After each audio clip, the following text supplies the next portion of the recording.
Okay, देखिए ये आपका जो है LLB 6 सेमेस्टर का जो पेपर नंबर 5 है, ये आपका सिलेबस है। और ये moot court, pre trial preparations and practical participation in trial proceedings, practical training, जिसका पेपर कोड है 6A6008।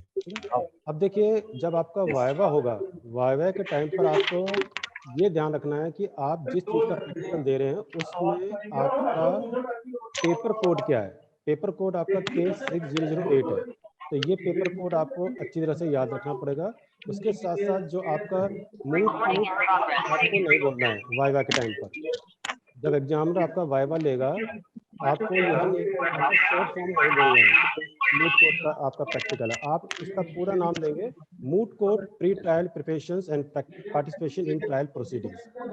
तो वाइवा के टाइम पर ये सबसे बड़ी मिस्टेक हो जाती है स्टूडेंट्स की तरफ से, वो सिर्फ मूट कोड बोल पाते हैं, आगे की लाइन को नहीं बोल पाते हैं, जिसकी वजह से उनके नंबर कम आ जाते हैं। तो आप वाइवा देते समय ध्यान रखेंगे, आपको अपना इस पूरे टॉपिक बताना है, जो आपका पेपर का जो कोड है, सब्जेक्ट है, वो भी बताना है। उसके आपके साथ साथ आपको अपना पूरा नाम भी बताना है सब्जेक्ट का। अब देखिए, जैसा कि अब आप लोगों ने मुझे बताया है कि अब तक आपकी कोई क्लासेस भी नहीं हुई है इसके ऊपर, और ना ही आपसे की कोई प्रैक्टिस कराई गई है मूट कोड की, और ना ही इससे रिलेटेड कोई आपको कोई मटेरियल दिया गया है। तो आज इस हिसाब से देखा जाए तो आज आपकी पहली क्लास मैं ले रहा हूँ, ठीक है। ओके, तो मेरी पूरी कोशिश रहेगी कि मैं आपको ज़्यादा से ज़्यादा मटेरियल और ज़्यादा से ज़्यादा नॉलेज देने की कोशिश करूँ।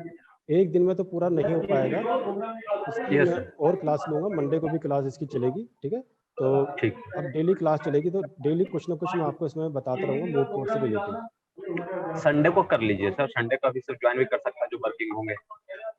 हाँ, नहीं संडे बेटर है, लेकिन संडे में सबसे प्रॉब्लम ये होती है ना कि जैसे जो इंफ्रास्ट्रक्चर है वो सिर्फ कॉलेज में ही अवेलेबल हो पाएगा। ओके, तो वो घर से नहीं हो पाएगा इस वजह से। ठीक। बाकी का कोई प्रॉब्लम नहीं, ये है कि मैं अपने कुछ लेक्चर्स रिकॉर्ड कर लूँगा, यूट्यूब पे मैं डाल दूँगा, आप उसको भी वहाँ से देख थैंक सकते you, it will be great sir, very great sir. हैं। ओके, देखिए जो आपका सिलेबस है इसमें देखिए जो ये कह रहा है the course shall be comprise the following. अब इसके अंदर एक पोर्शन है मूट कोर्ट का। अब मूट कोर्ट में देखिए ये कहना चाह रहा है कि the maximum marks for this paper will be 100। ये पूरा पेपर आपका 100 मार्क्स का है। और सबसे मेन इंपॉर्टेंट वाली बात है कि इसके अंदर कम से कम आपको 2 moot court, at least 2 moot courts in A semester with 10 marks. आपको इस 6 सेमेस्टर के अंदर, चाहे वो 6 सेमेस्टर आपका अब जैसे खत्म हो गया है, ठीक है, तो ये मूट कोर्ट आप सेमेस्टर खत्म होने से पहले भी आप कर सकते थे, या एग्जाम से पहले भी आपको कराई जा सकती थी, ठीक है। तो उसमें ये होता कि अगर पहले आपकी मूट कोर्ट हो जाती, आपकी फाइल अगर पहले बन जाती, तो अभी इतनी प्रॉब्लम नहीं आती। आपकी फाइल बनी हुई होती, हमें सिर्फ चेक करना होता, साइन करते, और आपकी जो थी वो अधिकतर जो कंडीशन वो खत्म हो जाती। तो अब थोड़ी एक्सरसाइज आप लोगों की बढ़ गई है, क्योंकि आपको फाइल भी बनानी है, उसके साथ साथ आपको यहाँ पर मूट कोर्ट की प्रैक्टिस भी करनी है, ठीक है। तो देखिए, अब मूट कोर्ट की बात आती है। पूरा पेपर 100 मार्क्स का है, और 100 मार्क्स के पेपर को इन्होंने कुछ पार्ट्स में डिवाइड किया है। तो कुल मिला के आपको 100 नंबर एक साथ नहीं मिलेंगे, 100 नंबर इन्होंने कई पार्ट में बांटा हुआ है। तो पहला जो 2 मूट कोर्ट आपकी जो होंगी इस सेमेस्टर में 10 मार्क्स की है, यानी एक मूट कोर्ट आपकी 5 नंबर की है, और 2 मूट कोर्ट होंगी आपकी 10 नंबर की। तो 10 नंबर आपके मूट कोर्ट के हैं, जिसकी को आपको अपनी प्रैक्टिकल फाइल में लिखना भी है, और उसकी आपको एक प्रैक्टिस भी आपकी यहाँ होनी थी 6 सेमेस्टर के अंदर, लेकिन कोविड लॉकडाउन होने की वजह से वो नहीं हो पाई, जो प्रॉब्लम थी। Yes yes, correct correct. तो ये 10 मार्क्स आपके मूट कोर्ट के हैं। और ध्यान रखें, मूट कोर्ट में क्या होगा, मूट कोर्ट के अंदर हम आपको जो केस देंगे, आपको वही केस इसके अंदर लिखने हैं अपनी प्रैक्टिकल फाइल के अंदर। किसी का भी मूट कोर्ट का केस अलग अलग नहीं होना चाहिए, क्योंकि जो क्लासरूम में जो मूट कोर्ट की प्रैक्टिस कराई जाती है वो सभी स्टूडेंट्स के लिए कॉमन रहती है, और कॉमन केस रहते हैं। तो कुल मिला के ये है कि हमें अपनी फाइल के अंदर मूट कोर्ट केसेस को कॉमन रखना है। बाकी का आप जो भी उसमें अलग टॉपिक्स हैं उनको आप अलग अलग कर सकते हैं, उसमें कोई प्रॉब्लम वाली बात नहीं, लेकिन मूट कोर्ट में जो केस डिस्कस किए जाएंगे वो सभी स्टूडेंट्स के कॉमन रहने जरूरी है, ठीक है। क्योंकि एग्जामिनर उसी चीज को देखेगा कि भाई मूट कोर्ट जो आपने यहाँ पे अटेंड करी है उसके केसेस कौन कौन से हैं। तो अगर हर स्टूडेंट के मूट कोर्ट के केसेस अलग अलग होंगे तो आपके नंबर भी कम हो जाएंगे, 0 हो जाएंगे, आप उसका आंसर नहीं दे पाओगे, ठीक है। तो पहला पॉइंट आपको यहाँ इसमें ये ध्यान रखना है कि मूट कोर्ट आपकी यहाँ कॉलेज के अंदर कराई जाती है, कराएंगे, ठीक है, और उसके अंदर जो केस आपके डिस्कस किए जाएंगे वही केस आपको अपनी प्रैक्टिकल फाइल में नोट करना है एज इट इज, ठीक है।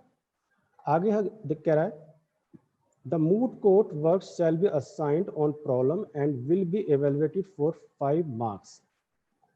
अब देखिए, अब बात ये है कि मूट कोर्ट हम बोलते क्या है। मूट कोर्ट एक हमारी एक तरह से आर्टिफिशियल कोर्ट होती है, एक एक इमेजिनरी कोर्ट है हमारी, एक काल्पनिक कोर्ट है, एक कह सकते हैं एक फिक्टिशियस कोर्ट है जिसको हम बनाते हैं अपने कॉलेज के अंदर।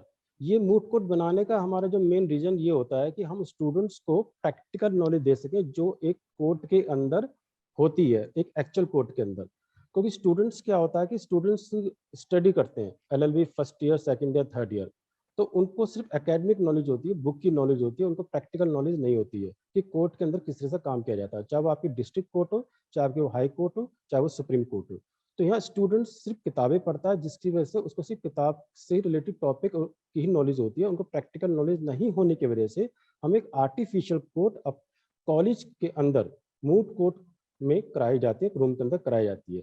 और उस मूट कोर्ट के अंदर हम एक ऐसा एनवायरनमेंट क्रिएट करते हैं इमेजिनरी, जिस तरह का एनवायरनमेंट आपका चाहे डिस्ट्रिक्ट कोर्ट के अंदर हो, चाहे आपका वो हाई कोर्ट के अंदर है, चाहे वो सुप्रीम कोर्ट के अंदर है, तो उसी तरह की सिचुएशंस, उसी तरह के इंफ्रास्ट्रक्चर, उसी तरह की टेबल, चेयर, जज की सब कुछ हम एक काल्पनिक कोर्ट हम अपने कॉलेज के अंदर बना देते हैं। और जो आपको एनवायरनमेंट आपने जो अगर देखा भी होगा, कुछ ऐसे भी स्टूडेंट्स होंगे जिन्होंने इसमें कोर्ट में प्रैक्टिस भी कर रहे होंगे, ठीक है, ट्रेनिंग में भी उन्होंने देखा होगा, ठीक है। तो उस तरह के कोर्ट जो वास्तविक कोर्ट होता है हम वही सेम कॉलेज के अंदर बना देते हैं, तो उसके अंदर हम उनकी प्रैक्टिस कराएंगे। अब देखिए, प्रैक्टिस कराने के लिए हमारा मेन इंपॉर्टेंट होता है केसेस। हमें मूट कोर्ट के अंदर वही केस डिसाइड करने हैं जिन पे ऑलरेडी जजमेंट आ चुका है।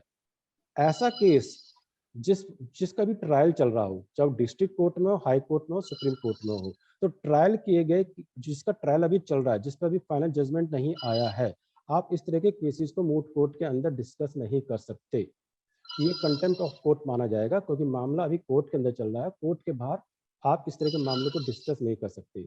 आपने कई बार मीडिया में देखा होगा, मीडिया ट्रायल चलता है, तो कई बार मीडिया ट्रायल के अंदर भी हम किसी भी व्यक्ति को हम दोषी भी करार दे देते हैं, और उसके साथ साथ हम किसी व्यक्ति को हम बरी भी कर देते हैं।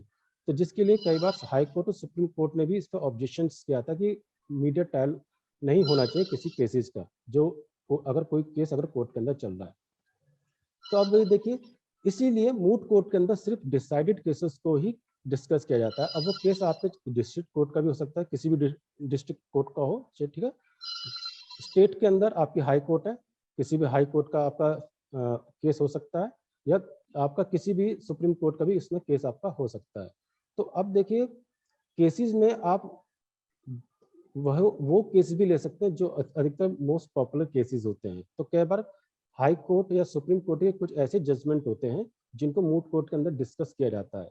आप इस तरह के केसेस को भी आप अपनी बुक के अंदर देखते होंगे। कई बार सारा बाना वाला केस आ जाता है बुक में, बार बार उसका एग्जाम्पल दिया जाता है।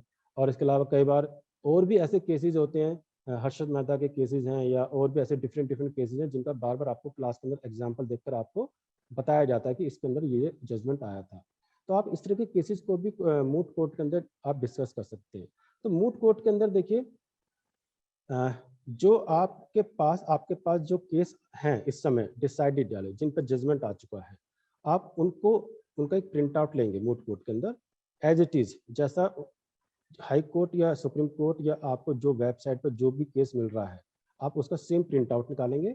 और उस प्रिंट आउट को निकालने के बाद आप उस केस को पूरा पढ़ेंगे कि उस केस के अंदर क्या बोला गया है, कौन सा पक्ष है, कौन सा विपक्ष है, केस की नेचर क्या है, क्रिमिनल है या आपका सिविल है या आपका ये कॉन्स्टिट्यूशन है। तो आपको उसकी नेचर को पहचानना पड़ेगा और उसमें देखना पड़ेगा कि आप उसमें से क्या क्या पॉइंट्स बाहर निकाल सकते हैं। कुछ पॉइंट्स ऐसे होते हैं उस केस के अंदर कि कई बार आपको लगेगा भाई हाँ, इस पॉइंट को जज साहब ने छोड़ दिया, या इस पॉइंट को वकील साहब ने छोड़ दिया, इसमें शामिल नहीं किया। अगर वो शामिल करते तो इसमें और अच्छा डिसीजन जज साहब दे सकते थे, या वकील अच्छी जिरह कर सकता था। तो कुछ अलग अलग तरह के उसमें आपके पॉइंट्स निकल के आएंगे मूट कोर्ट के अंदर। तो मूट कोर्ट के अंदर क्या होता है हम पहले से जजमेंट आए हुए केस को डिस्कस करते हैं, और लेकिन हम अपनी तरफ से उसमें कुछ और जोड़ने की कोशिश करते हैं, कुछ नया करने की कोशिश करते हैं, क्योंकि जजमेंट जो होते हैं कुछ 5 साल पुराने हैं, 10 साल पुराने हैं, 15 साल भी हैं, 20 साल भी हैं, 50 साल पुराने केसेस भी हैं। तो हाई कोर्ट, सुप्रीम कोर्ट कई बार पुराने केसेस का भी एग्जांपल लेती है, कई बार वो सायरा बानो वाला केस का भी एग्जांपल देकर हाई कोर्ट कुछ डिसीजंस देती है, सुप्रीम कोर्ट भी देती है। तो अब मूट कोर्ट के अंदर देखिए केसेस के लिए अब आपको यहाँ पर, अब मैं आपको एक और आगे का बता रहा हूँ कि इवेलुएटिव 5 मार्क्स। अब देखिए 5 मार्क्स आपको हम यहाँ पे किस चीज के दे रहे हैं, जो आपके पास जो प्रॉब्लम है, प्रॉब्लम का मीन्स क्या है कि जो आपके पास जजमेंट है, जो आपके पास केस है, जो आपने केस प्रिंट आउट किया हुआ है, उसके 5 मार्क्स हैं। अब इसको अपने आपको कहाँ रिकॉर्ड करना है, सेशनल डायरी के अंदर। सेशनल डायरी आपकी डे टू डे होने वाली एक्टिविटीज डायरीज है, जो आप किसी एडवोकेट्स के पास बैठकर प्रैक्टिस करते हैं, तो वहाँ एडवोकेट के चैम्बर पर जो डेली जो एक्टिविटीज होती हैं, जो क्लाइंट आ रहे हैं, कस्टमर आ रहे हैं, किस तरह से उसे फीस ले जा रही है, किस तरह से उनकी एंट्रीज की जा रही है, किस तरह से उनका काम किया जा रहा है, तो एक एडवोकेट के चैम्बर पर जो भी एक रोज एक्टिविटीज होती है वो आपको अपनी सेशनल डायरी के अंदर नोट करनी पड़ती है, या आपने जो भी डेली वहाँ पर काम किया है। अब 5 मार्क्स हैं देखिए इसके फॉर ओरल एडवोकेसी के। ओरल एडवोकेसी, ओरल एडवोकेसी देखिए, एडवोकेसी कर रहा है, वकालत की बात कर रहा है, 5 मार्क्स। यहाँ हम बात करेंगे एक वकील का बोलने का तरीका, बातचीत करने का तरीका, उसका केस को हैंडल करने का तरीका, जज साहब के सामने जिरह करने का, अपने क्लाइंट को लेकर वो क्या बातचीत कर रहा है कोर्ट के अंदर, किस तरह से अपने क्लाइंट का पक्ष रख रहा है। तो यहाँ पे एक तरह से जो एक एडवोकेट की जो क्वालिटी होती है, जो एक फीचर्स होती है कि एक अच्छा एडवोकेट होने के लिए एडवोकेट के अंदर क्या फीचर्स हो सकती हैं, वो सारी की सारी फीचर्स यहाँ पर 5 नंबर में वो आपसे बात करने की कोशिश कर रहा है। तो उसका बोलने का तरीका क्या है, अगर वो हिंदी मीडियम का है कोई समस्या नहीं, जज साहब के सामने वो हिंदी में भी बोल सकता है, इंग्लिश मीडियम में है तो इंग्लिश मीडियम से भी बोल सकता है। लेकिन हमारे जो इंडिया के अंदर बहुत से ऐसे लोग हैं जो हिंदी में ज़्यादा काम करते हैं, वकील साहब भी और उसके साथ साथ जो उनके क्लाइंट होते हैं वो भी, क्योंकि क्योंकि सब अधिकतर इंग्लिश मीडियम से पढ़े हुए नहीं होते हैं, सब मोस्टली बैकग्राउंड गरीब होते हैं, काफ़ी कुछ गाँव के बैकग्राउंड के होते हैं। तो हिंदी में जो बातचीत की जाती है जज साहब के सामने, जो जिरह की जाती है, वो बहुत ज़्यादा इफेक्टिव होती है एज कंपेरिजन टू इंग्लिश जो माना जाता है, क्योंकि हिंदी में हम अधिकतर डिटेल में बता सकते हैं और इंग्लिश में एक लिमिटेशंस होती है वर्ड की, और जो आपके क्लाइंट हैं वो भी हिंदी में ज़्यादा अच्छा समझ सकते हैं। तो ऐसी कोई रिस्ट्रिक्शंस नहीं है कि भाई आप पूरा हिंदी में बोलेंगे इंग्लिश में बोलेंगे, आप हिंदी और हिंदी इंग्लिश दोनों को मिक्स करके बोल सकते हैं। जो चीज़ आपको मूट कोर्ट में सिखाएंगे वही आपको एज इट इज आपको वहाँ रियल कोर्ट में मिलेंगी। तो यहाँ एडवोकेसी में कुल मिलाकर पर्सनालिटी डेवलपमेंट की बात हो जाती है एक एडवोकेट की। तो पर्सनालिटी कैसी है, उसके पर्सनालिटी डेवलपमेंट, पर्सनालिटी के क्या ट्रेट्स होते हैं, तो यहाँ एक एडवोकेट्स के बारे में यही बताया गया है। तो ऐसा नहीं होना चाहिए कि भाई एडवोकेट्स बात करते समय अटक रहा है या वो केस को सही तरह से नहीं प्रेजेंट कर पा रहा है, उसको ये भी नहीं पता कि भाई उसके जो क्लाइंट हैं उसका उसका बैकग्राउंड क्या है, या वो सही से अपने केस की प्रिपरेशन नहीं करके गया और जज साहब के सामने जाके भूल गया और जज साहब पूछ रहे हैं कि भाई ये केस था, ये पॉइंट आपने पिछले बार भी डिस्कस कर लिया था। तो ये एडवोकेट की क्वालिटी के बारे में बात कर रहा है कि एडवोकेट की पर्सनालिटी कैसी होनी चाहिए, एक ओवरऑल पर्सनालिटी होनी चाहिए ताकि ये लग सके कि वो एक अच्छा एडवोकेट है, वो जज साहब के सामने अच्छी जिरह कर रहा है, जज साहब को संतुष्ट भी कर रहा है, अपने क्लाइंट को भी संतुष्ट कर रहा है, और उसकी जो पर्सनालिटी है वो अपनी पर्सनालिटी से अपने आसपास के लोगों को भी इम्प्रेस कर रहा है। आसपास के लोग यानी कि जो वहाँ पर उसके मित्र एडवोकेट होंगे या और भी वहाँ पर जो क्लाइंट होंगे।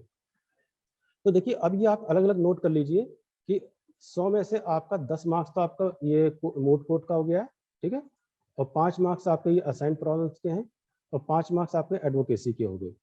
तो ये आप 100 मार्क्स का फ्रैक्शन कर लीजिए अलग अलग, ठीक है, आपको मार्क्स कैसे कैसे यहाँ पे दिए जा रहे हैं। अब देखिए गाइडलाइन की बात आती है, मूट कोर्ट में आपको जो हम प्रैक्टिस कराएंगे, तो मूट कोर्ट के अंदर देखिए कह रहा है कि 8 से 10 स्टूडेंट्स का इसमें ग्रुप बनाया जाएगा, 8 to 10 स्टूडेंट्स, मिनिमम 8 मैक्सिमम 10। अगर स्टूडेंट्स कम है तो कम का भी ग्रुप बन सकता है, अगर ज़्यादा है तो उसमें ज़्यादा का भी ग्रुप बन सकता है। लेकिन 8 या 10 स्टूडेंट्स का कहने का रीज़न ये है कि ज़्यादा स्टूडेंट्स अगर हो जाएंगे तो फिर उनमें आपस में डिस्प्यूट भी हो सकता है और वो ज़्यादा अच्छे से समझ नहीं पाएंगे। तो छोटा ग्रुप अगर रहेगा मूट कोर्ट के अंदर वो आसानी से नए नए फैक्ट्स भी निकाल सकते हैं जजमेंट में से, और नए अपने व्यूज भी दे सकते हैं, और सबको पार्टिसिपेट करने का मौका भी मिल जाएगा। तो इसलिए छोटे ग्रुप बनाए जाते हैं इसी वजह से। अगर 100 स्टूडेंट्स का बैच है तो 10-10 के बना के 10 बैच बना दिए जाएंगे। अगर कम है तो उस हिसाब से कम का बना दिया जाएगा। तो कम बैच कम ग्रुप जो होता है वो ज़्यादा इफेक्टिव होता है as comparison to the large group. अब इसमें देखिए जो ग्रुप आपको स्टूडेंट्स हमने तो इसमें बना दिया 8 से 10 स्टूडेंट। अब इन स्टूडेंट्स को मूट कोर्ट में केस का डिस्कशन करना है। अब केसेस क्या होगा, केसेस जो आपकी फैकल्टी है वो आपको देगी, ठीक, या कॉलेज के अंदर जो एडवोकेट्स हैं पैनल पर वो आपको देंगे। अगर आपको लगता है कि आप कोई मूट कोर्ट का केस आप ऐसा जानते हैं जजमेंट, देखिए मूट कोर्ट के अंदर आप लोग जो भी आप प्रैक्टिस करेंगे, जो भी आप केस का डिस्कशन करेंगे, जजमेंट का आप डिस्कशन करेंगे, तो मूट कोर्ट के अंदर जो भी आप लोगों का जो डिसीजन निकल के आता है, जो भी आप एक फाइनल डिसीजन देते हैं, आप जो भी इसमें कमेंट करते हैं, आप उन मूट कोर्ट में किए गए किसी भी डिसीजन को, यानी कि मूट कोर्ट में जो भी डिसीजन दिया जाता है कॉलेज के अंदर, यानी एक काल्पनिक कोर्ट के अंदर जो भी जजमेंट होता है, जो भी डिसीजन दिया जाता है, आप उसको किसी भी बाहरी कोर्ट में आप उसको चैलेंज नहीं कर सकते। रीजन ये है कि मूट कोर्ट एक काल्पनिक कोर्ट है, और उसके अंदर जो जज साहब जो बैठते हैं वो या तो रिटायर्ड जज होते हैं, या वो एडवोकेट होते हैं जिनको 15 साल का लगभग एक्सपीरियंस होता है, या आपके फैकल्टी मेंबर होते हैं, या फिर वो कॉलेज के एडवोकेट पैनल के होते हैं। तो एक काल्पनिक कोर्ट जो मूट कोर्ट जो जिसे हम बोलते हैं, वहाँ पर सिर्फ केस का डिस्कशन किया जाता है, ठीक है, और हम अपने अपने कुछ नए नए तथ्यों को सामने रखते हैं और बताने की कोशिश करते हैं कि भाई हाँ ये हुआ, ऐसे हुआ। तो एक तरह से जो पहले से जो केस पे जजमेंट आ चुका है, आप उस केस को मूट कोर्ट के अंदर प्रिपेयर करते हैं। एक पक्ष होता है, एक विपक्ष होता है, तो दोनों पक्ष अपनी अपनी तैयारी के साथ उसमें जिरह करते हैं मूट कोर्ट के अंदर। तो मूट कोर्ट में दिया गया कोई भी जजमेंट या डिसीजन को आप हाई कोर्ट, सुप्रीम कोर्ट या डिस्ट्रिक्ट कोर्ट में आप उसको चैलेंज नहीं कर सकते हैं। हाँ ये होता है कि भाई अगर आपका मूट कोर्ट में कोई भी डिसीजन निकल के आया है, कोई जजमेंट आया है, आप उसको फिर से मूट कोर्ट में ही आप उसको चैलेंज कर सकते हैं, क्योंकि मूट कोर्ट का चैलेंज मूट कोर्ट से बाहर नहीं जा सकता, वो मूट कोर्ट के अंदर ही चैलेंज किया जा सकता है। तो क्योंकि एक तरह से कोर्ट कंटेम्प्ट ऑफ कोर्ट हो जाएगा, क्योंकि हाई कोर्ट ने जिस पे जजमेंट दे दिया और आपने मूट कोर्ट में आप उसको पलट रहे हैं, तो वो कंटेम्प्ट ऑफ कोर्ट माना जाएगा, जो हाई कोर्ट का या सुप्रीम कोर्ट का। आप उस ऐसे दिए गए जजमेंट को आप हाई कोर्ट, सुप्रीम कोर्ट में आप उसको आप चैलेंज नहीं कर सकते, क्योंकि आपने जजमेंट जो निकाला आपने अपने मूट कोर्ट में निकाला काल्पनिक में, ठीक है। तो इसलिए काल्पनिक कोर्ट के अंदर, मूट कोर्ट के अंदर जो भी दिया गया जजमेंट होता है वो मूट कोर्ट तक ही सीमित रहता है, उससे बाहर नहीं जाता है। तो इसलिए ध्यान रखना, मूट कोर्ट में की गई प्रैक्टिस मूट कोर्ट के अंदर तक ही सीमित है, उससे बाहर नहीं जा पाएगी। अब देखिए मूट कोर्ट के अंदर यहाँ पर ये कहना चाह रहा है कि देखिए कि मूट कोर्ट के अंदर जो भी स्टूडेंट्स होंगे, male students shall wear white pant and shirt, ठीक है, तो उनको व्हाइट पैंट और शर्ट उनको पहननी पड़ेगी, ठीक है, साथ में ब्लैक टाई उनको यूज करना है, ठीक है। लेकिन ध्यान रखें मूट कोर्ट के अंदर जो एक एडवोकेट कोर्ट के अंदर जो अपना बैंड पहनता है वो पहन के मूट कोर्ट के अंदर नहीं आना है, क्योंकि आप अभी एडवोकेट नहीं बने हैं, ये आपको ध्यान रखना है, ठीक है। आप मूट कोर्ट में एज ए स्टूडेंट प्रैक्टिस कर रहे हैं, तो इसलिए आपको अपने स्टूडेंट की ड्रेस में ही आपको आना पड़ेगा, ठीक है, तो ये ध्यान रखना है, ठीक है। और फीमेल स्टूडेंट्स के लिए देखिए वाइट ड्रेस है विद ब्लैक स्कार्फ है, ठीक, इसके अंदर आप की चॉइस रहेगी, ठीक है, जो आपके सिलेबस में आप उस हिसाब से पहन के आ सकते हैं, लेकिन ध्यान रखना कोर्ट की कोई भी ड्रेस आप पहन के नहीं आएंगे, जो बैंड है उसको आप पहन के नहीं आएंगे, ठीक है। उसके आगे देखिए प्रैक्टिस मोड्स। प्रैक्टिस मोड्स के अंदर कह रहा है कि practice moods shall be held as a routine in the class itself, and the 3 compulsory test moods for the examination shall be held after such practice moods near the end of semester end। तो जब भी semester का and होने वाला होगा आपको 3 moot court की practice आपको करनी है, ये आपको ध्यान रखना है। ये 3 मूड कोर्ट की आपको प्रैक्टिस आपको की होनी है। Attendance at such practice moot court shall be counted, यानी कि आप जो मूड कोर्ट यहाँ अटेंड कर रहे हैं कॉलेज के अंदर, मूड कोर्ट के अंदर, उसकी अटेंडेंस काउंट की जाएगी कि किस किस स्टूडेंट्स ने मूट कोर्ट को अटेंड किया था, तो वो अटेंडेंस काउंट की जाएगी, ये आपको ध्यान रखना है। Each student shall be required to maintain a record of his or her preparation for the all moot courts attended by him her in the sessional diary। अगर एक स्टूडेंट है, दो स्टूडेंट है, या जितने भी स्टूडेंट्स हैं जो जो मूट कोर्ट को अटेंड कर रहे हैं, उस मूट कोर्ट की डिटेल उनको अपनी सेशनल डायरी में लिखना पड़ेगा। ठीक है, उन्होंने कितनी मूट कोर्ट अटेंड करी, उस मूट कोर्ट के अंदर कौन सा केस डिस्कस हुआ था, जज साहब कौन थे, पक्ष विपक्ष के अंदर कौन थे, कितने स्टूडेंट्स थे, उसमें क्या डिसीजन दिया गया, केस क्रिमिनल था या आपका सिविल का था। ठीक है, अब बात आती है कई बार कि भाई हम बार बार हम सिविल और क्रिमिनल केसेस के लिए बात क्यों कर रहे हैं। ठीक है, तो सिविल और क्रिमिनल केसेस की बात हम इसलिए कर रहे हैं, मोस्टली अधिकतर जो वकील होते हैं वो क्रिमिनल सिविल में ज़्यादा प्रैक्टिस करते हैं। कॉन्स्टिट्यूशन केस भी आप ले सकते हैं, ऐसी कोई प्रॉब्लम वाली बात नहीं है कि भाई कॉन्स्टिट्यूशन केस आप नहीं ले सकते, आप कॉन्स्टिट्यूशनल केस भी आप ले सकते हैं। ठीक है, आप उसको भी मूट कोर्ट में डिस्कस कर सकते हैं। ठीक, अब कॉन्स्टिट्यूशनल केस जो होते हैं वो अधिकतर जैसे आपके अभी जो आपका 10% रिजर्वेशन कोटा ESW, ठीक है, वो कॉन्स्टिट्यूशन के अंदर दिया गया है। ठीक है, इस पर भी आप डिस्कशन कर सकते हैं, या किसी कहीं पर कोई आपकी पिटीशन डाली गई है आपकी PIL, ठीक है, आप उससे रिलेटेड भी कोई भी केस डिस्कस कर सकते हैं। ठीक, तो कॉन्स्टिट्यूशनल जिनका स्पेशलाइजेशन है, अगर वो अपना कॉन्स्टिट्यूशन से रिलेटेड कोई स्पेशलाइजेशन केस डिस्कस करना चाहते हैं, वो भी उसका डिस्कशन उस मूट कोर्ट के अंदर कर सकते हैं, या अपने उस केस को लाकर दे भी सकते हैं, हम उसको मूट कोर्ट के अंदर भी डिस्कस कर सकते हैं। ठीक है, तो ऐसी कुछ प्रॉब्लम वाली बात नहीं है कि भाई जिनका कॉन्स्टिट्यूशनल है वो अपना कॉन्स्टिट्यूशनल मूट कोर्ट प्रैक्टिस नहीं कर सकते, नहीं। कॉन्स्टिट्यूशनल, सिविल और क्रिमिनल तीनों तरह के केसेस को मूट कोर्ट के अंदर डिस्कस किया जाता है। फर्क इतना है कि क्रिमिनल और सिविल में ज़्यादा प्रैक्टिस करते हैं एडवोकेट्स, स्टूडेंट ज़्यादा चाहते हैं, इसलिए इन दो केसेस की प्रैक्टिस कराई जाती है, वो थोड़ा इजी हो जाता है। अब ये जो आपकी सेशनल डायरी है, इसके जो मार्क्स हैं आपके 15 मार्क्स हैं। ठीक है, 5 मार्क्स फॉर ईच मूड्स, तो 15 मार्क्स हैं और 3 मूड कोर्ट की प्रैक्टिस आपको करनी है, तो 5 × 3 यानी एक मूड कोर्ट जो आप कर रहे हैं, जो आप टेस्ट मूड कोर्ट है, एक टेस्ट मूड का जो आपका मार्क्स है 5 मार्क्स है, तो कुल मिलाकर 15 मार्क्स आपके इसमें हो जाएंगे। तो आप ये फ्रैक्शन करते रहिए, अलग नोट करिए कि 100 नंबर में से अब आपके कहाँ तक आपको मिल चुके हैं। ठीक है, क्योंकि देखिए 10 तो मूड कोर्ट के हो गए आपके, 5 मार्क्स रिटन सबमिशन के हैं, 5 मार्क्स आपके ओवरऑल और एडवोकेसी के हैं, यानी कि वकील की पर्सनालिटी की बात हो रही है। ठीक, ये फिर बाद में ये सेशनल डायरी है आपकी 15 मार्क्स की। ठीक है, ये अलग निकाल लीजिए। ठीक है, क्योंकि एग्जामिनर जो आपका वाइवा लेगा ना, वो आपका वाइवा इन्हीं बेस पे लेगा कि मूड कोर्ट में आपको कितने नंबर मिल रहे हैं, आपकी पर्सनालिटी के कितने मिल रहे हैं, और ओरल एडवोकेसी के अंदर सेशनल डायरी जो आपने अपनी प्रैक्टिकल फाइल में बनाई है, उसमें आपने क्या क्या नोट किया है। ठीक है, उसको भी मैं आपको भी और बताऊंगा आगे डिटेल में। अब देखिए बी पार्ट है आपका कोर्ट असाइनमेंट। कोर्ट असाइनमेंट्स में देखिए observation of trial in 4 cases, 2 cases in civil and 2 cases in criminal.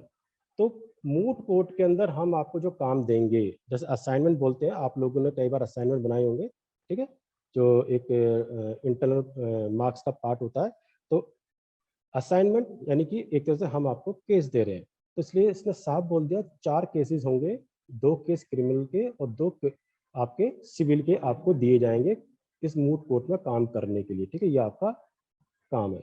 Each student will attend 4 trial courts during the semester term. कम से कम 4 ट्रायल कोर्ट अटेंड करनी पड़ेगी students को इस सेमेस्टर के आखिरी के अंदर। ठीक है, ये तो कंपलसरी होगा, क्योंकि प्रैक्टिकल फाइल में आपको 2 सिविल और 2 क्रिमिनल आपको लिखने हैं, तो इसलिए टोटल हो गए 4। 4 से कम मत लिखना, 4 से ज़्यादा आप कर सकते हैं, कोई समस्या वाली बात नहीं है, लेकिन 4 से कम नहीं होना चाहिए, क्योंकि आपके लिए यूनिवर्सिटी सिलेबस में ऑलरेडी रूल बना ही दिया है कि 2 केस क्रिमिनल के रहेंगे, 2 आपके सिविल के रहेंगे, तो इसलिए आपको 2 तो सिविल के 2 क्रिमिनल के आपको लिखना ही है, उससे कम मत लिखना बिल्कुल भी, क्योंकि वो एग्जामिनर देखेगा जब आपका वाइवा लेने के लिए आएगा कि आपने कितने क्रिमिनल लिखे, कितने सिविल लिखे। अगर आपने 3 कर दिए तो आपके नंबर कम हो जाएंगे, तो इसलिए आप 4 रखें, 4 से ज़्यादा भी आप रख सकते हैं, ज़्यादा में कोई समस्या नहीं है। ठीक है, ज़्यादा में तो और अच्छी बात है कि भाई आपका और इंटरेस्ट है, आप ज़्यादा प्रैक्टिस कर रहे हैं, मेहनत कर रहे हैं। ठीक है, 4 से कम मत करना बिल्कुल भी। He or she shall maintain a record of his visit in his diary of session work and enter the various steps observed during his attendance of different day in the court assignment. This schemes will carry 25 marks. ठीक है, अब देखिए जो आपकी sessional diary है, ठीक है, ये डे टू डे एक्टिविटीज आपको इसके अंदर लिखना होता है। तो अब ये जो डे टू डे एक्टिविटीज आप एडवोकेट के चैम्बर पर बैठे हुए हैं, आप अपनी ट्रेनिंग कर रहे हैं, इंटर्नशिप कर रहे हैं, ध्यान रखें अभी इसका भी आगे अभी बता रहा हूँ। तो इसमें आपको चैम्बर पर, एडवोकेट के चैम्बर पर कौन कौन से क्लाइंट आए, ठीक, और उनमें क्लाइंट की एडवोकेट में क्या बातचीत हुई, क्या वो फीस दे के गए हैं, ठीक है। और इसके अलावा अगर कोई नया क्लाइंट भी आ सकता है, नया क्लाइंट आके वकील से डिस्कशन कर सकता है, वो भी आप डिस्कशन लिख सकते हैं इसके अंदर, ठीक है। तो कुछ ऐसे भी क्लाइंट आएंगे जिनका ऑलरेडी पहले से केस चल रहा होगा, वो अपने पुराने केसेस पर डिस्कस करेंगे, ठीक है, वो भी आप इसके अंदर नोट कर सकते हैं।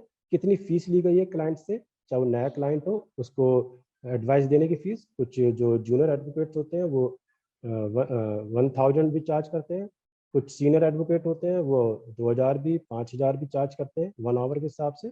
तो अधिकतर जो एडवोकेट्स होते हैं, जो अच्छे अच्छे एडवोकेट्स हैं, जो सीनियर एडवोकेट्स हैं, वो पर आवर के हिसाब से चार्ज करते हैं। अब गाजियाबाद कोर्ट में भी देखें तो गाजियाबाद कोर्ट में भी कई एडवोकेट्स अपने चैम्बर्स के बाहर लिख रखा है कि for fees for consultancy 1 hour 1000, जो अच्छा एडवोकेट होगा वो 2000 और अच्छा होगा 5000 पर आवर के हिसाब से उन्होंने मेंशन कर रखा है, ठीक है। तो ये डिपेंड करता है हर एडवोकेट्स के, उनके एक्सपीरियंस और उनकी पॉपुलैरिटी के बेस के ऊपर, ठीक है। तो असली आपको ध्यान ये चीज़ों को बहुत मेंटेन करना है, बहुत अच्छी तरह से ध्यान रखना है कि सेशनल डायरी आपकी कंप्लीट होनी चाहिए, ठीक है। सेशनल डायरी में आपको अपनी रोज आप आ रहे हैं, अगर आप नहीं आ रहे हैं वो भी आपका मेंटेन होना चाहिए, आ रहे हैं आपने क्या क्या काम किया है वो भी आप इसे मेंटेन करेंगे, ठीक है। सी पार्ट आइए, सी पार्ट के अंदर करा interviewing techniques and pre trial preparations. Interview techniques, interview जैसे आमने सामने बैठ के इंटरव्यू लिया जाता है, ठीक है, फेस टू फेस होता है, ठीक है, और एक होता है जो आप सर्वे के थ्रू भी करते हैं, ठीक। अब इसमें फर्स्ट पार्ट कहता है each student will observe for interview session of clients at the lawyers office oblique legal aid. अब देखिए क्या बोल रहा है, each student will observe for interview session of clients eight lawyers office oblique legal aid. यानी कि हर student, वो student जो अपनी इंटर्नशिप ट्रेनिंग कर रहा है एडवोकेट के चैम्बर पर, वो हर इंटरव्यू सेशन को बहुत बारीकी से ऑब्जर्व करेगा।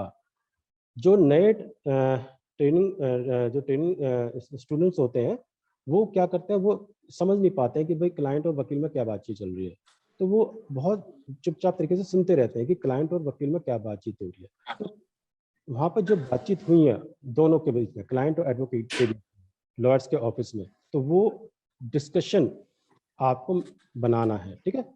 और कई बार देखिए जब क्लाइंट जब जाता है वो पूछता है एडवोकेट से कुछ ऐसे क्वेश्चन होते हैं जिसके उसके केस से रिलेटेड होते हैं, कुछ ऐसे क्वेश्चन होते हैं जो उसकी प्रैक्टिस से रिलेटेड पूछते हैं कि भाई आपने कितने केस लिए हैं या आपकी अच्छी प्रैक्टिस है या नहीं, ठीक है। और कुछ केस से डिस्कशन भी होते हैं, तो इसलिए ध्यान रखें कि सारे जो डिस्कशन है वो केस से रिलेटेड नहीं हो सकते, कुछ डिस्कशन ऐसे भी होते हैं जो उसके बाहर से भी हो सकते हैं, ठीक है। अब देखिए यहाँ एक आता है लीगल एड। लीगल एड की बात है, लेकिन लीगल एड का मतलब क्या होता है, एक लीगल एड एक रूम होता है जो कॉलेज के अंदर बनाया जाता है, ठीक है। तो कॉलेज के अंदर एक अलग से रूम होता है जिसमें लीगल एड रूम बनाया जाता है, जिसमें कोई भी स्टूडेंट्स या कॉलेज के अंदर का स्टाफ, कोई भी स्टाफ हो, फैकल्टी हो या और दूसरे स्टाफ है, अब इसमें भी था नहीं उसका या कॉलेज से बाहर का कोई व्यक्ति कॉलेज के अंदर आकर लीगल एडवाइस ले सकता है। और ये लीगल एडवाइस देने वाले कौन होते हैं, वो आपके फैकल्टी मेंबर्स होंगे, ठीक है, क्योंकि वो ऑलरेडी रंजीत का था ना, रंजीत और इसका कटवा लेंगे। इसके अलावा ऐसे भी होंगे जो आपके यहाँ पर लीगल पैनल में होंगे कॉलेज के, ठीक है, वो जो रह गया उनका एडवाइस देंगे। इसके अलावा और भी ऐसे और रंजीत पर्सन तीनों से हो कटवा सकते हैं लेंगे जो लीगल एरिया से रिलेटेड है, ठीक है। तो इस लीगल एड सेंटर बनाया जाता है हर कॉलेज के अंदर। इस लीगल एड सेंटर के अंदर स्टूडेंट्स की प्रॉब्लम को भी सॉल्व आउट किया जाता है। स्टूडेंट इस लीगल एड सेंटर में जाकर अपनी प्रॉब्लम को डिस्कस कर सकते हैं क्लास से बाहर, ठीक है। क्लास में डिस्कशन नहीं होता इस तरह की लीगल प्रॉब्लम का। बहुत से स्टूडेंट्स ऐसे होते हैं जिनकी अपनी खुद की लीगल प्रॉब्लम्स होती हैं, घर की भी हो सकती हैं या उनकी फैमिली की हो सकती है। तो इस तरह के स्टूडेंट्स अपनी लीगल प्रॉब्लम्स को लीगल एड सेंटर में जो कॉलेज के अंदर बनाया जाता है उसमें जाकर डिस्कशन कर सकते हैं अपनी फैकल्टी मेंबर्स से भी, या वहाँ के जो लीगल पैनल वाले जो एडवोकेट्स हैं उनके साथ भी डिस्कशन कर सकते हैं, ठीक है। और इसका बेनिफिट ये होता है कि इसमें कोई चार्ज नहीं होता है, ठीक है। स्टूडेंट्स को कोई चार्ज नहीं होता है, फ्री एडवाइस दी जाती है स्टाफ मेंबर्स को भी, और कोई अगर बाहर का पर्सन आता है उनको भी दी जा सकती है। कई बार आपने देखा होगा, आपने लीगल कैंप भी आपने अटेंड किए होंगे, जो कॉलेज से बाहर जाके किए जाते हैं। वो नियरेस्ट या तो गाँव में होता है या किसी कस्बे में जाके लीगल एड कैंप ऑर्गेनाइज किया जाता है। तो उस लीगल एड कैंप को ऑर्गेनाइज करने का जो मेन मोटिव होता है वो एक तो स्टूडेंट अपनी जो झिझक है, जो हेजिटेशन है, उसको भी दूर करता है। उसके साथ साथ उसको एक प्रैक्टिस का मौका भी मिल जाता है। गाँव में जाके लोगों से मिलने का भी मौका मिलता है, उनकी प्रॉब्लम को भी सुनने का मौका मिलता है, क्या क्या प्रॉब्लम है।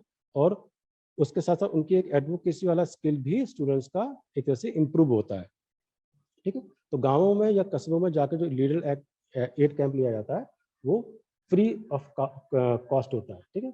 तो जिसमें गांव वाले या कस्बे वाले या एरिया मोहल्ले वाले इसमें काफ़ी इंटरेस्ट भी लेते हैं। सेकंड पार्ट है, देखिए आपका, each student will further observe the preparation of documents and court paper by the advocate and procedure of filing the suit petition will be recorded in sessional diary which will carry 100 marks. अब देखिए यहाँ से क्या बोला, हर student observe करेगा preparation of documents and court papers by the advocate. तो जो भी स्टूडेंट्स इस समय एडवोकेट्स के चैम्बर पर बैठा हुआ ट्रेनिंग कर रहा है, उसको नहीं पता होता कि भाई पेपर कैसे बनने, कौन कौन सा पेपर लगेगा। भाई मर्डर के केस में अगर जमानत करानी है तो उसमें क्या पेपर लगना है। ठीक। अगर किसी का चोरी का केस है उसमें क्या कागज लगेंगे, कैसे उसकी जमानत करानी है। या किसी का चालान है, चालान छुड़ाना है तो उसमें क्या कागज लगेंगे। तो ऐसे बहुत से डॉक्यूमेंटेशन होते हैं। ठीक। तो उसके अंदर क्या क्या डॉक्यूमेंटेशन होंगे, कैसे नाम लिखा जाना है, क्या करना है, किस तरह आपके उसमें टिकट लगेंगे, वो सब चीज़ें स्टूडेंट्स को ऑब्जर्व करने कि वकील वहाँ पर किस तरह से काम कर रहा है, क्या क्या पेपर बना रहा है। तो उन पर उसको निगाह रखनी पड़ेगी और पूछते भी रहना पड़ेगा कि सर इसमें ये कौन सा पेपर है, ये कहाँ मिलता है, इसमें क्या लिखना है। तो कई बार आपको वो एडवोकेट आपको फोटोस्टेट कराने के लिए भी भेजेगा, टिकट लेने के लिए भी भेजेगा और डेट लेने के लिए भेजेगा। तो ये चीज़ आपकी सीखने की होती है, यहाँ से आपको पता चल जाएगा। इसके अलावा फाइल, जो केस पुराना केस है या नया केस है, ठीक है, उसको कोर्ट के अंदर कैसे प्रेजेंट किया जा रहा है, कैसे उसको हैंडल किया जा रहा है, कैसे उसकी फाइलिंग हो रही है, कैसे उसका कंप्यूटर रिकॉर्ड है, आपको पहले कहाँ जाना है। अगर कोई नया केस आया, अपना नई केस फाइल आपने बनाई है, नया क्लाइंट है, उस फाइल को लेकर पहले आप कहाँ जाएंगे, किसको देनी है, फिर उसके बाद क्या होगा। तो ये सब प्रोसीजर आपको वहाँ पर जाकर सीखने पड़ेंगे एडवोकेट्स के पास, वो आपको सिखाएगा। क्योंकि जब आप खुद जाएंगे फाइल लेकर, आपको खुद पता चल जाएगा कि आपको नई फाइल को कहाँ पहले ले जाना है। पहले तो उसकी कंप्यूटर एंट्री होती है, ठीक है, फिर उसके बाद आगे जाता है। तो रूल यही है कि पहले उसकी कंप्यूटर में एंट्री होगी। तो ये सब चीज़ें आपको वहाँ पर देखनी है, ऑब्जर्व करनी है और उसको अपनी सेशनल डायरी में नोट करना है। ठीक है। और इसके भी कितने आपके 10 मार्क्स। ठीक। अगर आप जॉब भी कर रहे हैं तो आपको थोड़ा सा इस चीज़ का आइडिया भी आपको लेना पड़ेगा कि जब एक कोर्ट के अंदर प्रैक्टिस की जाती है, एडवोकेट जो होता है, सीनियर एडवोकेट्स या जूनियर एडवोकेट्स, उनके साथ अगर आप काम कर रहे हैं तो उस एडवोकेट का काम करने का तरीका क्या है, वो क्या क्या काम कर रहा है, आपने उनके साथ मिलकर क्या काम किया है, क्या सीखा है, वो सब चीज़ आपको सेशन डायरी में लिखना है। अब कई बार क्या होता है कि कुछ इसमें कुछ एक्स्ट्रा बढ़ा के लिख देते हैं, लेकिन उनके बारे में नॉलेज नहीं होती। अगर आप लिख रहे हैं तो उनके बारे में नॉलेज थोड़ा सा लीजिए, क्योंकि 1 महीने की जो ट्रेनिंग आपको करनी है, आपको जो सर्टिफिकेट लगाना है, वो 1 महीना वैसे काफ़ी सफिशिएंट होता है सीखने के लिए। अगर पूरा टाइम दिया जाए तो काफ़ी कुछ पता चल जाता है। लेकिन अच्छे अधिक से अधिक अच्छी ट्रेनिंग अगर आपको लेनी है, कम से कम आपको 1 से 2 साल वहाँ पर आपको पूरी प्रैक्टिस करनी पड़ेगी। ठीक है। क्योंकि इतनी जल्दी इन चीज़ों के बारीकी से नहीं सीखा जा सकता है। कभी क्रिमिनल केस आ रहा है, कभी नहीं आ रहा है, कभी कोई सा केस आ रहा है। तो लगभग अगर आप 1.5 से 2 साल अगर आप लगाएंगे अच्छी तरह से किसी के चैम्बर के पास, किसी के चैम्बर में बैठकर, तो 1.5 से 2 साल में आप अच्छी तरह से समझ पाएंगे कि इनकी हर केस की बारीकियों को। ठीक है। तो 2-3 महीने बैठ के परफेक्ट नहीं हो सकते, आपको कम से कम इसमें टाइम देना पड़ेगा। कुछ ज़्यादा मेहनती होते हैं तो वो 1 साल में सीख जाते हैं, कुछ थोड़े से लेज़ी होते हैं, वो थोड़ा 1.5 साल लगाते हैं, जो थोड़ा सा और लेज़ी होते हैं वो थोड़ा सा 2 साल लगा देते हैं। तो मिनिमम आपको परफेक्ट होने में 1.5 से 2 साल लगेगा। अगर आपको इसमें अगर बिना पैसे के भी अगर आप काम करना पड़े या सीखना पड़े, आप सीखिए, क्योंकि मेन होता है इसमें सीखना। ठीक है। पैसे इंपॉर्टेंस नहीं, पैसे आप कमा सकते हैं सीखने के बाद। ठीक है। तो मोस्टली एडवोकेट्स ऐसे भी अपने रखते हैं ट्रेनिंग के लिए, जिनको वो कुछ पेमेंट नहीं करते। ये होता है कि जो भी उनका आपस में एग्रीमेंट होता है उस बेस पर काम करते हैं। ठीक है। या कुछ को मिलते भी हैं। ठीक है। स्टाइपेंड भी मिलता है, वो डिपेंड करता है कंडीशन पर। ठीक है। या 10 मार्क्स अलग निकाल लीजिए सेशनल डायरी के इस चीज़ के। ठीक है। अलग अलग कर लीजिए। अब गाइडलाइन देखिए, गाइडलाइन की बात है कह रहा है कि to make the training meaningful student visit have to organise for a continuous period. आपको रेगुलर आपको विजिट करते रहना पड़ेगा, ठीक है, कॉलेज के अंदर, ठीक, और कोर्ट के अंदर भी। इसके अलावा आपके जो ये efforts should be directed to acquire the students in the different branches of legal practice including civil, criminal, revenue and labour court practice. अब देखिए यहाँ से बोला है कि जैसे मैंने कहा था कि स्टूडेंट्स को जरूरी नहीं कि वो एक ही अपना स्पेशलाइजेशन रखे, सिविल का है तो सिविल का रखेगा, क्रिमिनल का क्रिमिनल का, नहीं, आपको हर तरह के केसेस को हैंडल करना आना चाहिए, क्योंकि समय की डिमांड ये है कि आपको सिविल में भी, क्रिमिनल में भी, रिवेन्यू में भी, लेबर में भी, पॉस्को में भी या कॉन्स्टिट्यूशनल में भी आपको अपनी कमांड रखनी पड़ेगी, ठीक है। क्योंकि जो जूनियर एडवोकेट्स होते हैं उनके लिए तो भाई मैं ये कहूँगा कि वो हर केसेस को हैंडल करें, हर केसेस को सीखने की कोशिश करें, ठीक। जो सीनियर एडवोकेट्स हैं वो तो सीख चुके हैं, उन्हें पता है उनको क्या करना है, लेकिन जूनियर एडवोकेट को तो सीखना पड़ेगा ही हर चीज़ का। तो इसलिए आपको प्रैक्टिस करने के लिए हर तरह की ब्रांचेस को आपको सीखना पड़ेगा। Besides the legal professionals of the college, university panel and the students should regularly be supervised and helped by the subject teachers, tutor, ठीक है। अब स्टूडेंट्स की time to time regular basis पर फैकल्टी उनकी मदद करती रहेगी, उनके लीगल प्रोफेशन से रिलेटेड जो भी एक्टिविटीज हैं या जो भी उनकी प्रॉब्लम्स हैं।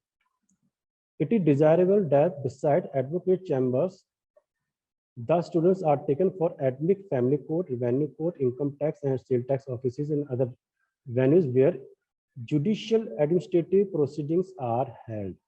अब देखिए ये आपकी एक एक्टिविटीज का पार्ट है कि जो स्टूडेंट्स हैं उनको कुछ एक्टिविटीज कराई जाती हैं जिसके लिए उनको सुप्रीम कोर्ट, हाई कोर्ट या डिस्ट्रिक्ट कोर्ट की विजिट कराई जाती है, या सेल टैक्स ऑफिस में उनको विजिट कराते हैं, इनकम टैक्स ऑफिस में, revenue court, labour court, family court.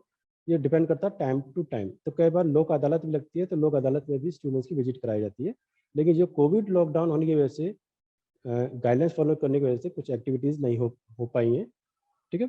लेकिन अगर आप इन चीज़ का एक्सपीरियंस लेना चाहते हैं तो आप खुद भी एक पर्सनल विजिट भी आप कर सकते हैं अपने फ्रेंड्स के साथ, ठीक।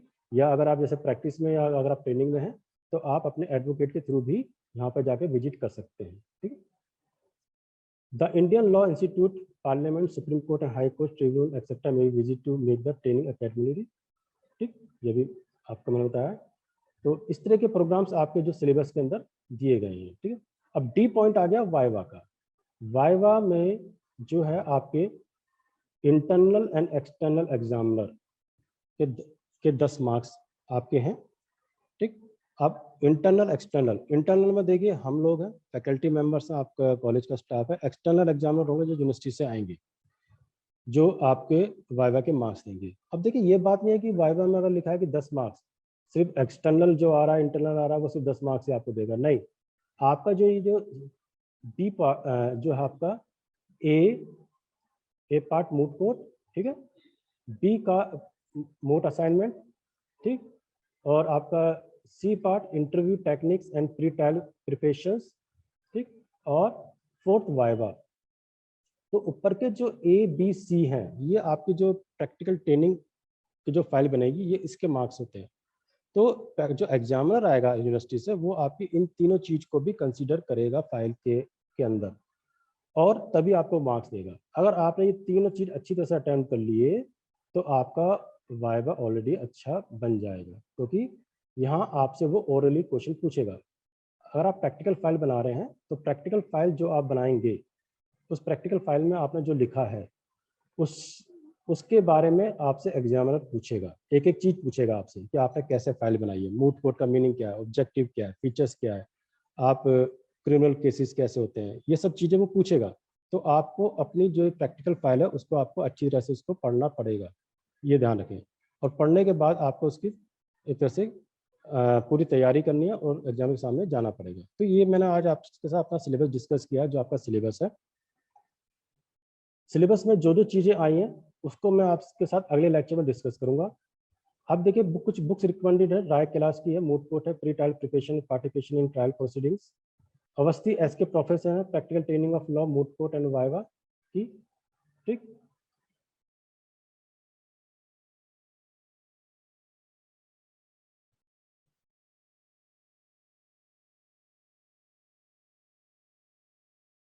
अब देखिए एक आपके से मैं कुछ इंपॉर्टेंट क्वेश्चन शेयर कर रहा हूँ।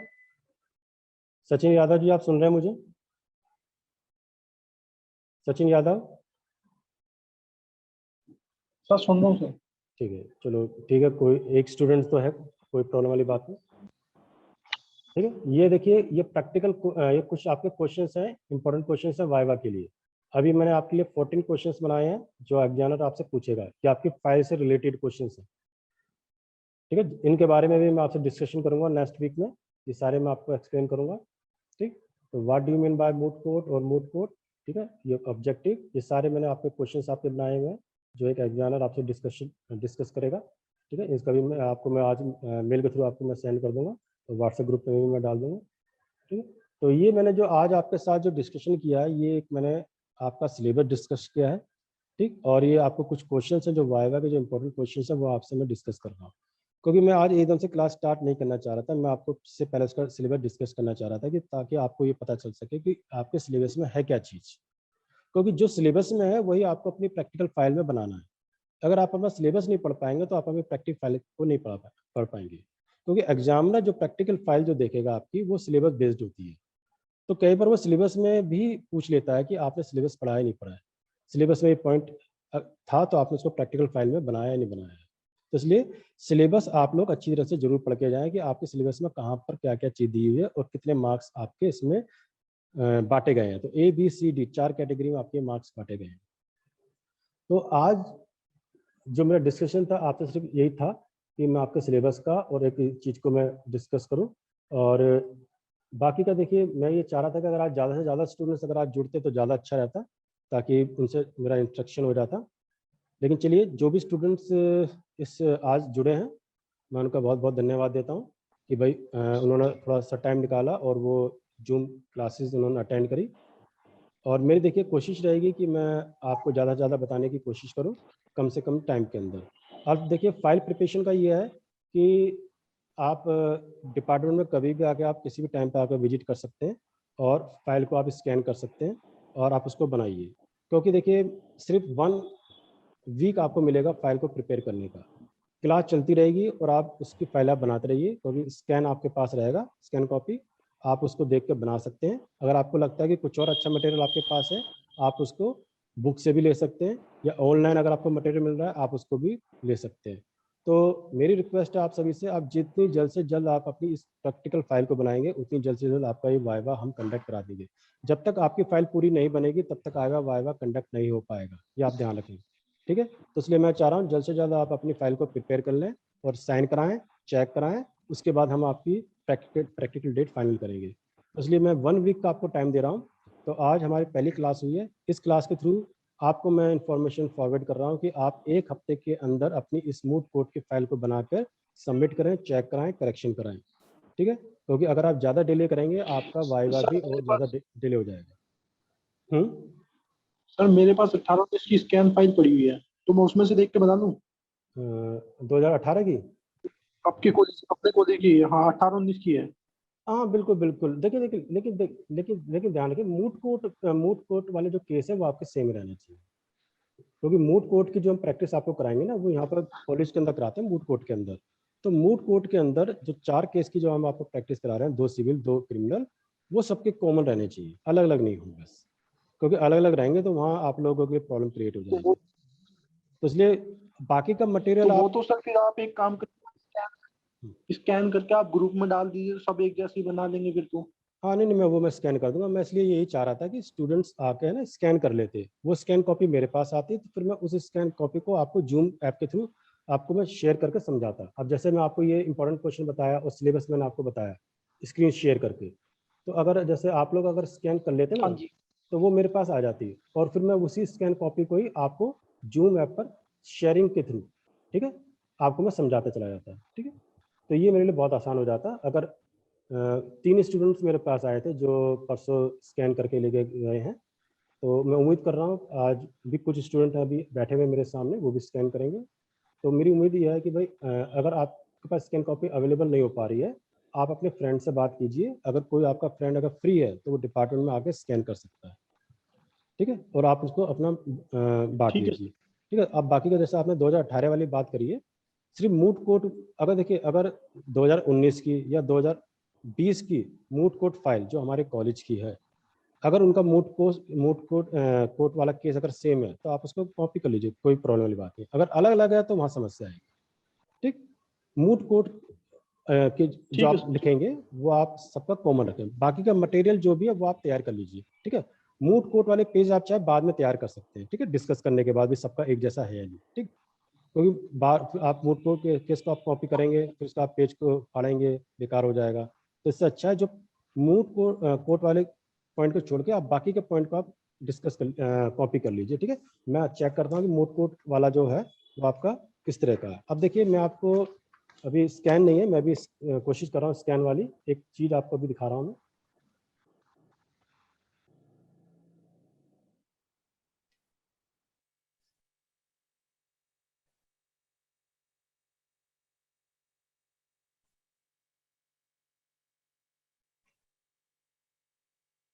ये देखिए, ये फाइल मैं आपको दिखा रहा हूँ, इंडेक्स दिखाई दे रहा है सचिन? हाँ जी सर।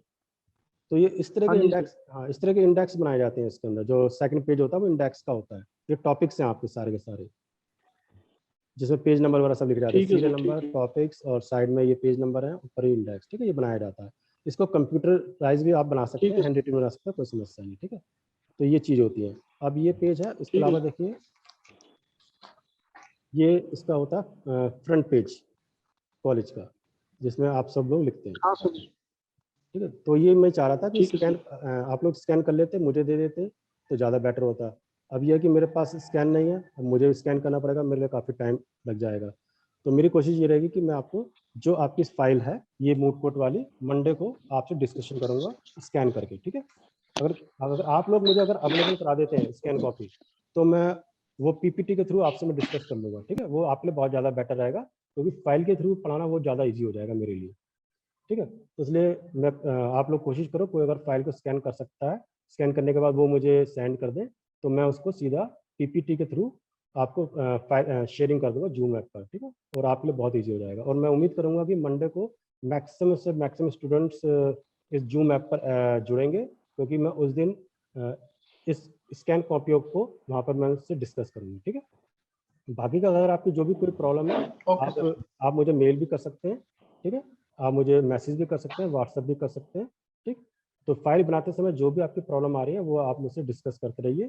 ठीक है, ताकि आपकी हेल्प होती रहे और आपका काम इजीली कंप्लीट हो जाए। ठीक, और देखिए जो आज जो हम कर रहे हैं ये, इसकी मैं रिकॉर्डिंग मैं यूट्यूब पे मैं डालूंगा। ठीक है, यूट्यूब चैनल है मेरा, और उस यूट्यूब का लिंक भी मैं आपको भेज दूंगा। तो जो जो स्टूडेंट्स इसका बेनिफिट नहीं ले पाए हैं वो अपना यूट्यूब के थ्रू सब्सक्राइब करके इस आज के जो टॉपिक है, जो आज का जो लेक्चर्स है उसको अटेंड कर सकते हैं। ठीक है, तो डेली जो भी क्लास चलेगी जून की वो मैं यूट्यूब पे मैं डाल दूंगा। ठीक है, मेरा अपना यूट्यूब चैनल है, इस पर आपको मिल जाएगा। तो आज की जो भी क्लास है वो यूट्यूब चैनल पर मैं डाल दूंगा, और उसका लिंक भी आपको मिल जाएगा शाम को। ठीक है, तो आज के लेक्चर्स में जो भी आपको कोई कन्फ्यूजन है वो मेरे उससे आप वो मंडे में डिस्कस कर सकते हैं। और उस जो आपका क्वेश्चन है आप उस क्वेश्चंस को पहले से मेरे को सेंड कर दें। ठीक है, चाहे मेल के थ्रू करें या व्हाट्सएप के थ्रू करें, तो पहले अपने आप क्वेश्चंस और क्वेरीज को सेंड कर दें एक दिन पहले ही, ताकि मैं उसको अच्छे से प्रिपेयर करके आपके साथ डिस्कस कर सकूँ। ठीक है, ठीक, तो आज के लिए हम इतना रखते हैं, और मैं उम्मीद ओके सर। करूँगा कि ज़्यादा से ज़्यादा स्टूडेंट्स में ऐड हों और कुछ अपना सीखने की कोशिश करें। ठीक है, तो तब मंडे तक के लिए मैं आप सबसे विदा चाहूँगा। ठीक है, नमस्कार। ठीक, ओके, थैंक यू सर।